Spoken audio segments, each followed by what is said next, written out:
Regardez autour de vous. Combien d'objets, de vêtements, d'appareils avez-vous acheté sans jamais mettre un pied en magasin ? Le e-commerce est en plein essor. Le volume de ce type de transaction dans l'Union européenne atteindra plus de 1400 milliards d'euros d'ici à 2027. En quelques clics, on valide un contrat, souvent sans lire les conditions générales de vente, alors que certaines clauses peuvent être trompeuses ou abusives. Heureusement, les règles ont évolué pour mieux protéger les consommateurs. C'est une politique à part entière de l'Union qui a adopté plusieurs directives clés.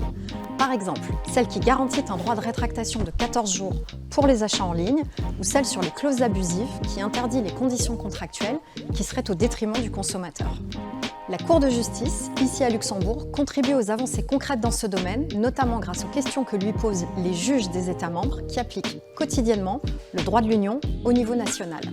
C'est comme ça que la Cour améliore la transparence du e-commerce et protège les droits de 450 millions de consommateurs européens. Est-ce que les entreprises sont obligées de m'informer sur mon droit de rétractation? Se eu subscrevo serviço em linha por período experimental gratuito, ao final desse período eu posso rescindir o contrato? Can I withdraw from a service once it has been supplied? Tu remplis ton panier, tu cliques et c'est commandé. Mais as-tu pris le temps de lire les conditions générales de vente ? Quand elles sont trompeuses ou abusives, la Cour de justice de l'Union européenne joue un rôle essentiel pour te protéger. Une plateforme ne peut pas imposer la législation du pays où elle a son siège sans t'informer clairement de tes droits. Par exemple, si tu commandes depuis l'Autriche, tu bénéficies des règles autrichiennes, même si le site est basé au Luxembourg.